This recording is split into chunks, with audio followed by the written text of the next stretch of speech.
Welcome to the Rim Brake Rodeo. We hope this video helps. In this video, I will explain how to adjust torsion bars on a Nissan Frontier. First, prioritize safety.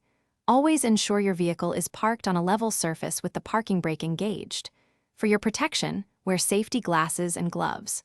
Crucially, use reliable jack stands to support the vehicle, never relying solely on a jack. Before you begin, measure your current ride height from the center of the wheel to the fender lip for an accurate baseline.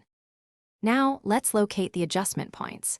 You'll find the torsion bar adjustment bolts near the lower control arms, typically towards the rear of the front suspension. Before attempting any adjustments, thoroughly clean the threads of these bolts with a wire brush. Then, apply a generous amount of penetrating oil to help loosen any rust or grime. Finally, carefully loosen the lock nut on each adjustment bolt, ensuring you use the correct wrench size to avoid stripping. With the lock nuts loosened, you can now adjust your ride height. To raise the front end of your Nissan Frontier, turn the adjustment bolt clockwise. If you wish to lower it, turn the bolt counterclockwise. It's vital to make small, even adjustments, perhaps 1/2 turn at a time, on both sides to maintain balance. After each adjustment, drive the vehicle a short distance, about 50 feet, to allow the suspension to settle before remeasuring.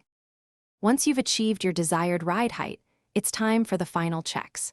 Remeasure the ride height on both sides to confirm it's even and consistent. Then, securely tighten the lock nuts on both adjustment bolts to prevent them from backing out.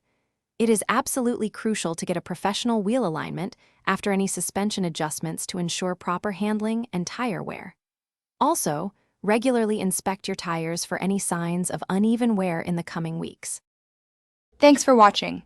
Consider subscribing if we helped you.